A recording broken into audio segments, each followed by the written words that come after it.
TVK காரங்க தற்குறி இல்லையா, DMK காரங்க தான் தற்குறியா அப்படின்னு சொல்ற மாதிரி ஒரு விஷயம் நடந்திருக்கு. விஜய் வந்து அவரோட பிரச்சாரத்தை முடிச்சுட்டு வீட்டுக்கு போகும்போது அதுல திமுக அவங்களோட கூட்டணியோட சேர்ந்து வாக்கு சேகரிச்சுக்கிட்டு இருந்திருக்காங்க.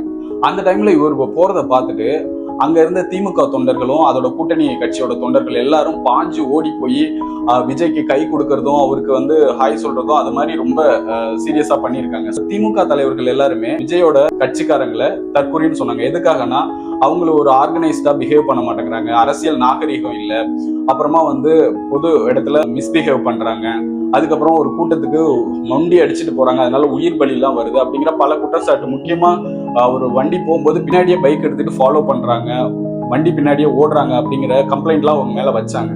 ஆனா அதையே தான் இந்த திமுக அண்ட் கூட்டணியினர் பண்ணியிருக்காங்க. இதுல முக்கியமான விஷயம் என்னன்னா, இதுல விஜய் தாக்கி பேசினதே வந்து திமுகவை தான். ஸோ இதுல வந்து ஏடிஎம்கேவையோ இல்ல மத்த கட்சியோ ஒரு தாக்கி பேசல. ஏன்னா அவங்க இதை பண்ணியிருந்தா கூட இது பெரிய பேசு பொருளா இருக்காது. திமுக காரங்களே விஜயை பார்த்ததும் அவரோட பின்னாடியே ஓடுறாங்க அண்ட் அவருக்கு கை கொடுக்கறதும் அவரை வந்து வாழ்த்துறதும் இந்த மாதிரி பண்றாங்க. இதை பார்க்கும்போது தான் நமக்கு இந்த கேள்வி வருது, தற்குறி வந்து டிவிகேவா இல்ல திமுகவா?